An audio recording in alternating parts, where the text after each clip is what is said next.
Check the clocks, digital or analog, it's time to think.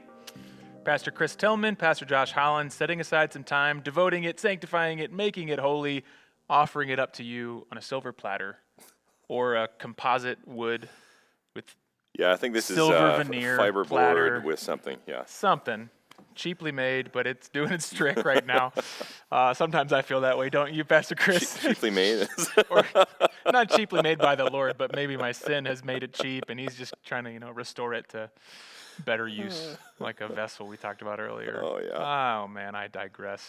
This is where you just hope that faithfulness wins out. Yeah. Because I don't know what I just said for 5 seconds, and I'm just hoping people have said, you know what? Most of the time, Josh is faithful. We'll stick around. Josh dissociates from reality from time to time, and that's okay. That's all right. So we're trying to be faithful here, faithful stewards of our time, by setting aside some of it to say there are different things in the culture and the church that we need to tease out, that we need to think through in a way that's unique, that we might not have time to do in a Bible study, or we might not have time to do during our Sunday gathering, but that we think are really important. And that phrase, culture and the church, we've talked about a lot of cultural issues. We've talked about sexuality and gender. We've talked about digital media. And now we're talking about issues that might be more unique to the church, because we're talking about the church. The church. And yet, at the same time, even part of our conversation about the church is going to be inviting those outside of us into it. So we are seeking to thoughtfully and carefully engage with the 5 vowels of healthy church membership. The 5 vowels of healthy church membership. We talked about attendance, A, week 1, and now we're talking about engagement. For the second week, our final 3 pods on the 5 vowels will be offering, invitation, and using your gifts. Yeah. Something that was helpful for me just before we started recording this, Chris, is I wanted your help, because this was your idea, descended upon you from the Lord on a random Sunday, and then you texted me.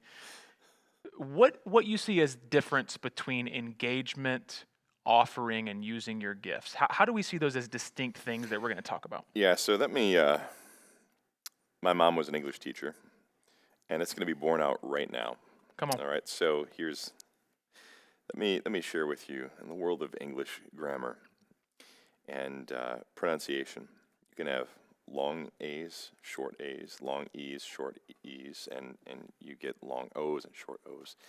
So you can have an O, it sounds like O, right? How else can an O Like sound? in the word ope. Ope, exactly. Yeah, As in, like I just bumped into you. ope, opals and bononos. You can do that. But you can also have the O sound how, Josh?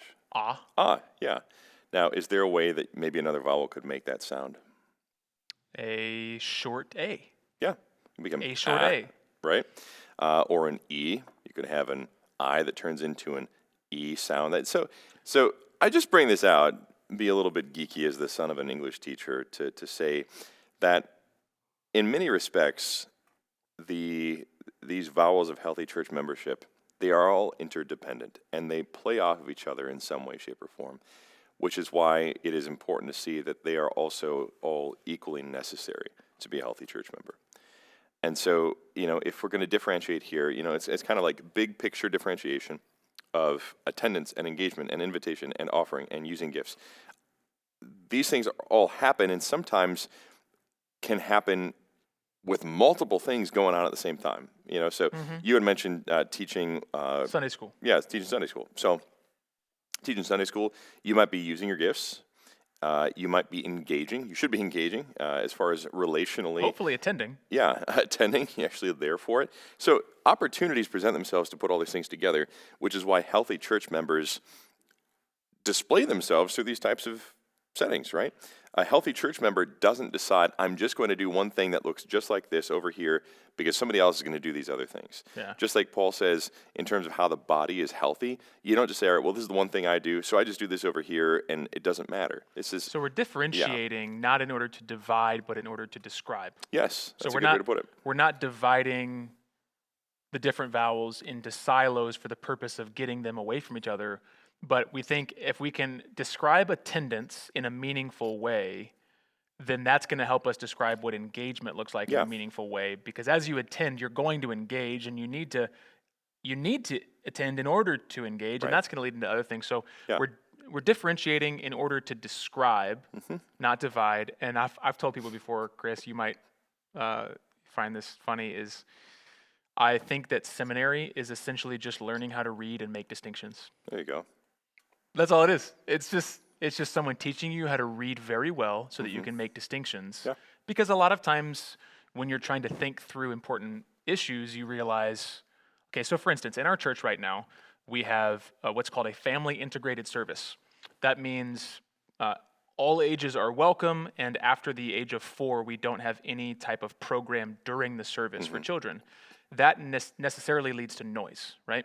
And so as I'm interacting with people, I might have 3 or 4 people saying, hey, sometimes it's hard to listen to the sermon when there's noise. Yeah.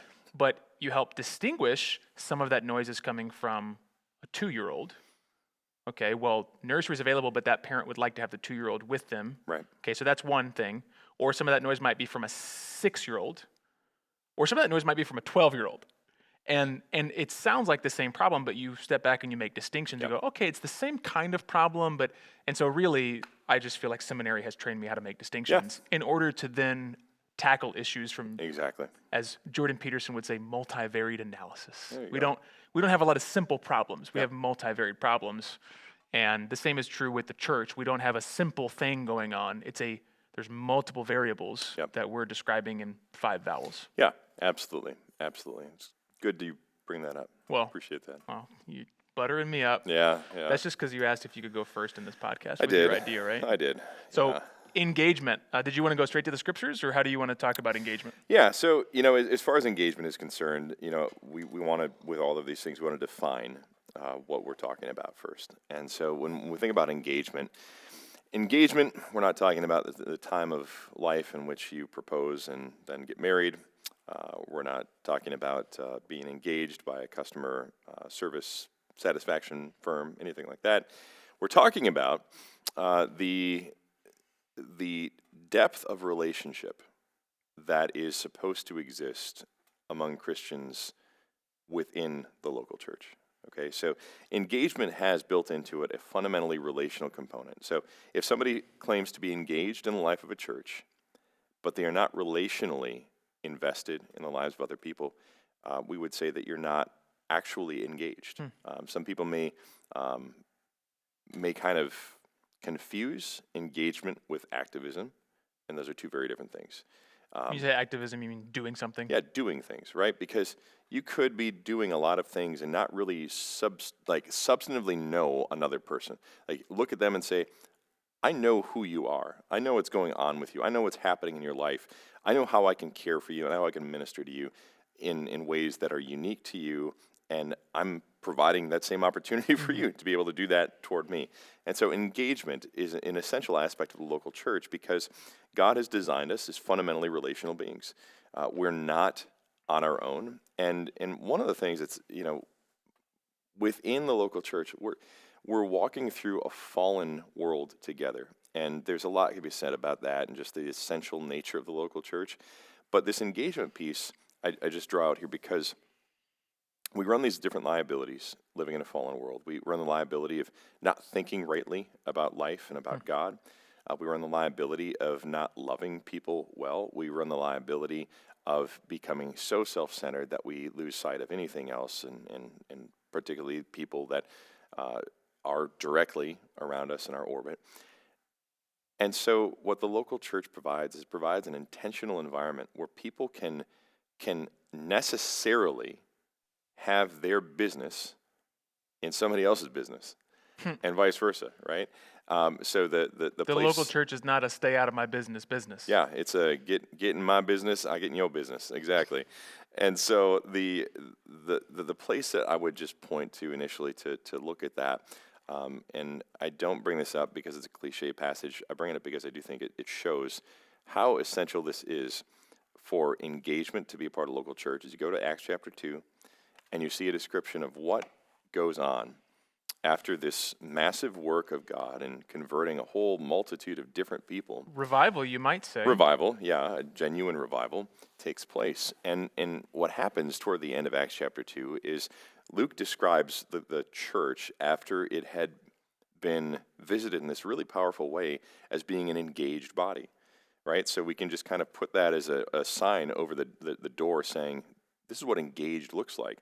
And so it says that they devoted themselves. So there's this sense of, I am all in on this. I'm engaged, right? I'm not just disengaged. I am all in on this. I'm all in on, I love that word devoted. yeah, It's sometimes biblical words that we don't use very often can give us a little flavor of, man, I am devoted to this, right? It's because it's not a word we typically use. It gives us the flavor of, like you said, oh, I'm all in. right, If I'm devoting my time, it is intentional. It is exactly. probably significant. Yeah.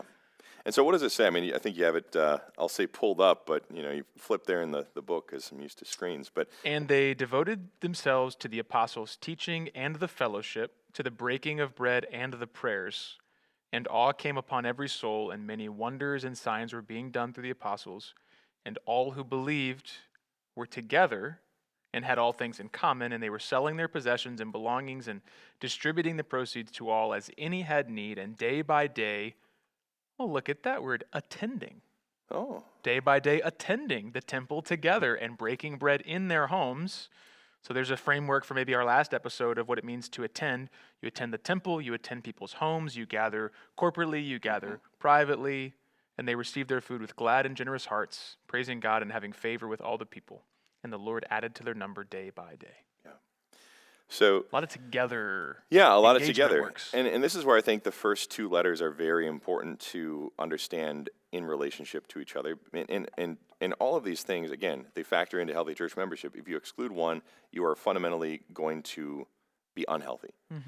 But as it pertains to this attendance and engagement piece, you can't be engaged without attending, and you can't faithfully attend without being engaged. When people have talked to me over the years about how our church might be different than others, is I'm clear with them and say we don't make space for people to consume church. We don't do that. It's been a goal of mine since planting the church 7 years ago that nobody comes through the doors and feels like this is a place that I can show up and leave and I just got my fix. Like, that's just not what it's for. The church is not intended to be that. And quite frankly, it's almost a job of mine to make somebody uncomfortable enough that if they feel that way, they're either going to have to decide this is not what faithful attendance looks like and change by engaging, or to say I'm leaving because I just don't like how I don't people want to are be pushing me. engaged anymore. Exactly. I don't like these people somebody are pushing me. engaging me too much. Exactly. And Yeah. I'd rather just spectate somewhere. I'd rather just go feel good about myself, because fundamental to this engagement piece is the fact that you are opening yourself up in a way that you do have potential to be hurt, right? I mean, that's a very real thing.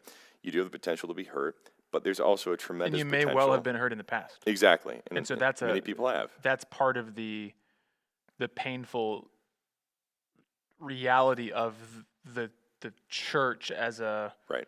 national thing or international thing, is there have been perversions in different churches, and that you may carry that into this church, and your response may be, okay, I know this is good and I want to be here, but I just can't open myself up. Right. Because it could happen again, and I want to be sensitive to that and say the only real way to redeem that is to open yourself up. Yeah. And so there's reason to step back and say, what are the markers of a church that I could engage with? Right. Particularly if I've had pain from my past. What am I looking for? What kind of humility from the leadership, or trust in both preaching and practice, or what's the atmosphere? What's the flavor?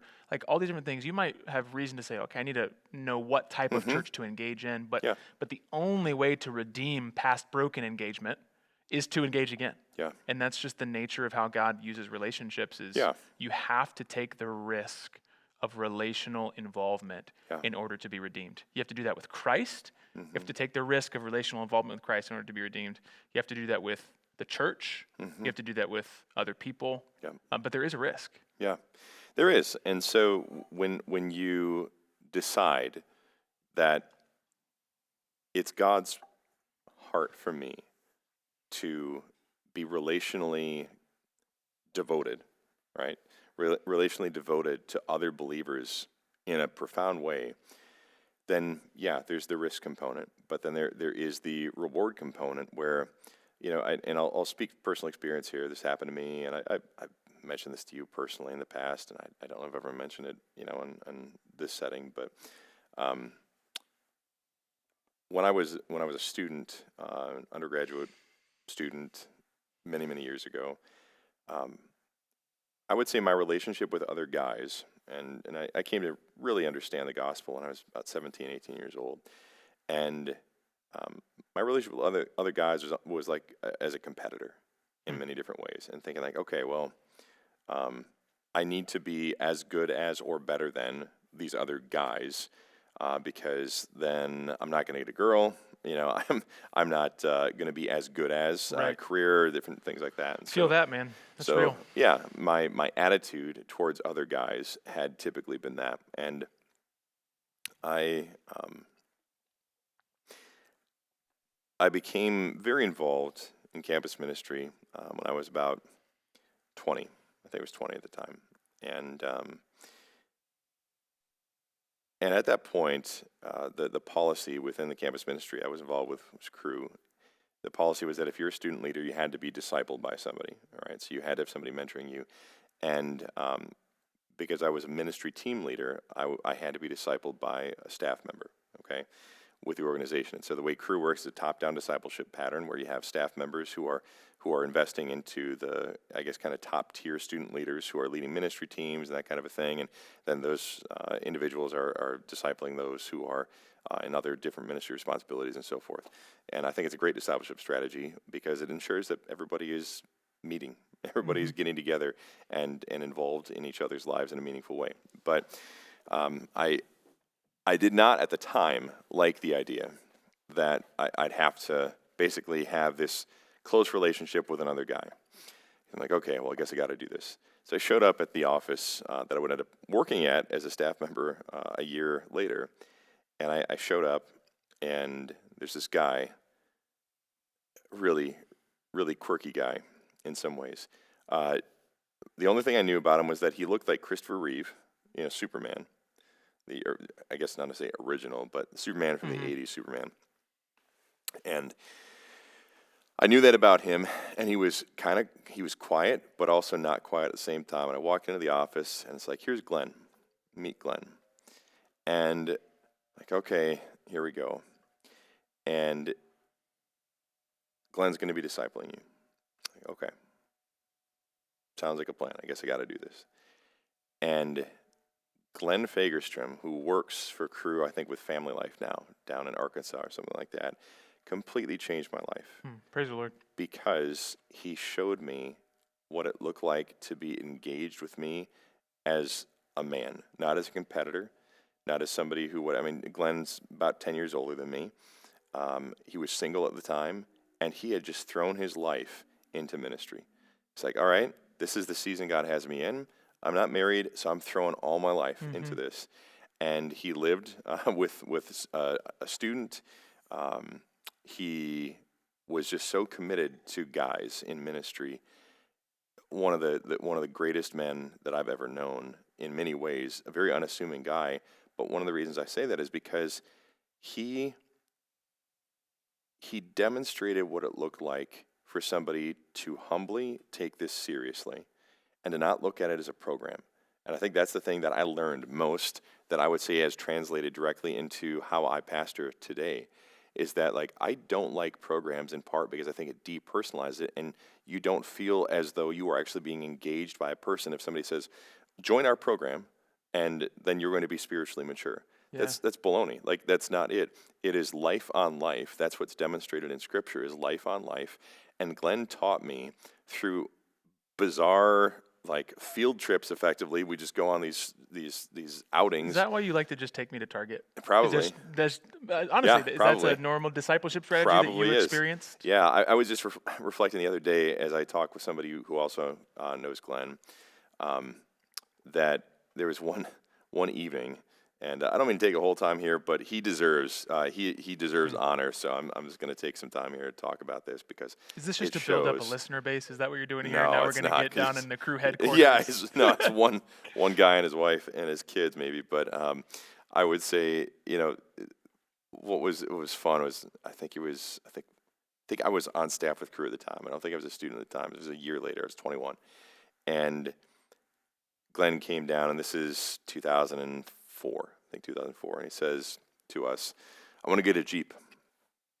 Now, this is before Facebook Marketplace. This is before Craigslist, probably, at least, became popular. I want to go get a Jeep. I'm like, okay, sounds good. And, we're single guys as well.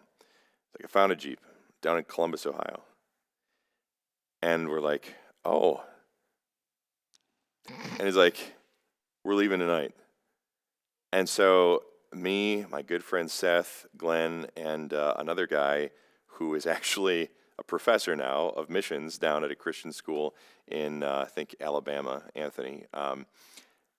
We piled in a vehicle, and we drove 7 o'clock at night down to Columbus, Ohio, where Glenn haggled for a Jeep after driving down there with every intent to buy it, but, he was kind of a cheap guy, and maybe still is. I hope he is. And, point Tells being... you what Chris's view on Yeah, being cheap exactly. So the point is, with all of that, is that he didn't exclude people from regular aspects of his life. And I learned in the regular aspects of his life what it meant to be a mature Christian man. So engagement in the local church, all this comes down to, and I think discipleship as a ministry is a very, very important one, whether that's done in a corporate setting, small group, or whether it's done individually, one-on-one. But if you're not presenting your life to somebody else in a way that they see you beyond an attender or beyond a program participant, then you are cheating somebody else out of the lessons that God may be providing them through your life, and you are cheating yourself out of what other people may be in a position to give to you. So I just use Glenn as an example of somebody who taught me this is what it looks like to really engage relationally. I never felt, even though I didn't go into that relationship thinking, oh yeah, this is going to be great. It was, he taught me to love relational engagement, because when you're genuinely committed to Christ and pursuing the glory of God together, everything else just falls by the wayside, and you identify each other as Christians who are growing in process together. Yeah, that's beautiful, man. And it's an encouragement not only to share your life with others, but also to not get discouraged if you don't think anything's happening. Yeah. It's so easy when you're regularly spending time with others I'm sure Glenn didn't go home and go, that car ride to Columbus is the thing that is going to lead Chris to ministry. Right. This guy is going to end up pursuing sound theological education and leading a church. And it's all going to be because I went to Columbus, Ohio with him, right? Yeah. There's, when you're talking about relational engagement, a lot of it is normal and not sensational. Yeah. And honestly, for a guy like me, that's really hard, because I want to feel like I've done something to keep you, or done something right, or done something valuable. So if I go on a walk with someone and I don't feel like I've really offered them a theological insight or really been able to share their burden, I can really go home feeling like I haven't done anything. Right. But I remember going on a walk with a brother who our relationship was just going on walks. And like I said, that can lead me to think, well, we're not digging into the scriptures. I'm not showing him something, whatever it may be. Mm-hmm. And I one time just straight out asked, because sometimes when you're insecure, it's just helpful to be honest and ask the other person. I was like, is this time valuable for you? And my heart is saying, no, it's not. I'm not providing anything of value to you. And his response was, I just never been in a church where I could go on a walk with my pastor. And I was like, man, I don't think that way. Yeah. And that's something I've learned from you for sure. And so you're going to have different personalities. You're going to have some personalities like myself where it can be hard to think that, I don't even want to say shallow because that sounds demeaning. But I would consider it shallow relational engagement, like small talk or going to a game together. That can feel to me like it's not enough engagement. Mm-hmm. And yet over the course of a friendship, that leads to greater engagement. So for instance, we had a men's conference recently, and it takes every fiber of my being not to try to give people discussion points during lunch. Yeah. where I'm like, okay, we've taken content and I want you to talk about these things, and just say, no. Things are going to happen organically here as men are around one another, and that's going to lead to things elsewhere. Yeah. And so there's I think maybe two branches of engagement. One is specifically in Christian engagement, right? It's engagement towards Christ. It's presenting one another mature in Christ. That has to be part of it. Yeah. Our engagement must be consisted of praying with one another, Bible fellowship with one another. That's why they devoted themselves to the teaching Right. and to the prayers and the breaking of bread, the Lord's Supper. Yep. And so there's specifically Christian engagement. There's also relational, going to Columbus. I mean, if you charted how much time you spent just being dudes together versus how much time you spent talking about Christ, it might, the dudes part might dwarf the Christ part. And yet that developed a trust for you in Glenn for when he did. Yeah, and I would even say that what I learned from him was that to not view them exclusively, but to view them as if you're following Jesus intentionally as an individual, it will permeate how you function with somebody else in such a way that, something I learned from my good friend Seth. I always thought it was the weirdest thing growing up in a Lutheran home for people to just kind of be praying beyond, like, pray for the meal or praying at church or whatever. It was kind of a struggle for me first, knowing Jesus, and somebody's like, well, let's just pray about that. I was like, oh, really? Okay, I guess we'll do that. A little awkward, Should but we get food? Yeah. And so, I remember Seth all the time, and this is something he grew up with, though, with his parents. He would just like, let's pray about that right now. And I was like, that's awesome.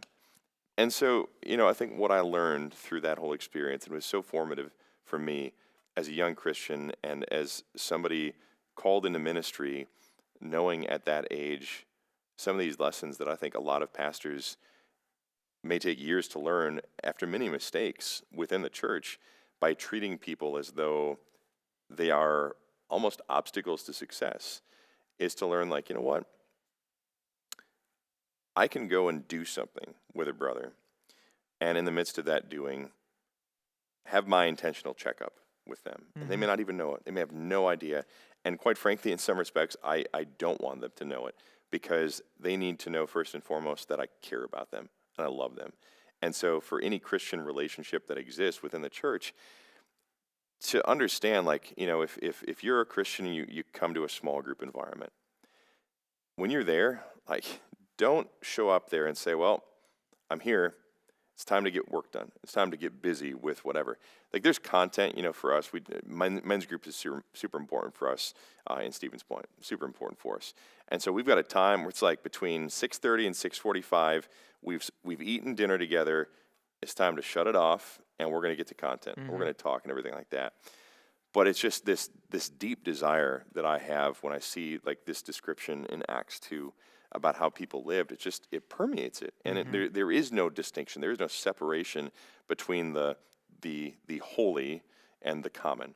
It's just all of life becomes sanctified as a Christian, and so when you live all of life that way, the relationships that you develop need to have that flavor to them. And I think engaging as a church member means that you look at other believers and you say, you know what, this is my people. You don't have to be a pastor to say, this is my people. Yeah. These are the people God has put me with, and so I am here to engage with them as people. Yeah, I think that's huge.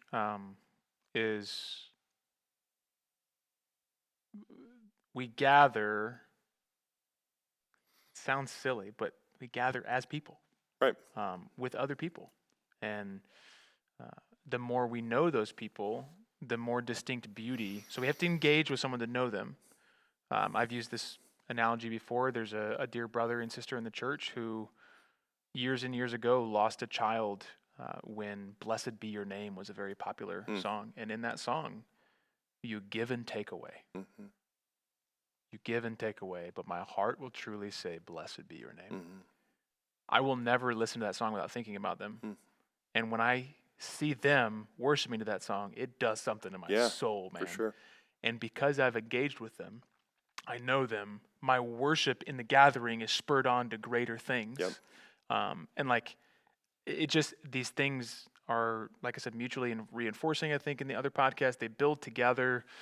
And so I think the personal engagement is enormous. And so for a guy like me who does tend towards wanting to produce something, I have to step back and convince myself that just getting to know people is producing something. And Yeah. I don't mean producing in a negative way. I mean, like, there are many of us who we want to know what our investment is or what our time is. Yeah.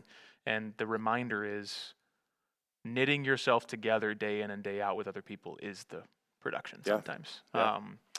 Well, just think, I and- mean, as an example, think about Jesus' interactions with his disciples. He's got 3 years with them. Mm-hmm. And not every moment is didactic. Not every moment is him saying, like, all right, well, here's a lesson, here's teaching, whatever. He's spending time with these guys Yeah. all the time, spending time with them. And you just think, this is how Jesus taught us to relate to people, even in, quote, ministry relationships. This is how we're supposed to do it. The next thing I think is helpful with engagement is not to underestimate your engagement. So you mentioned Glenn.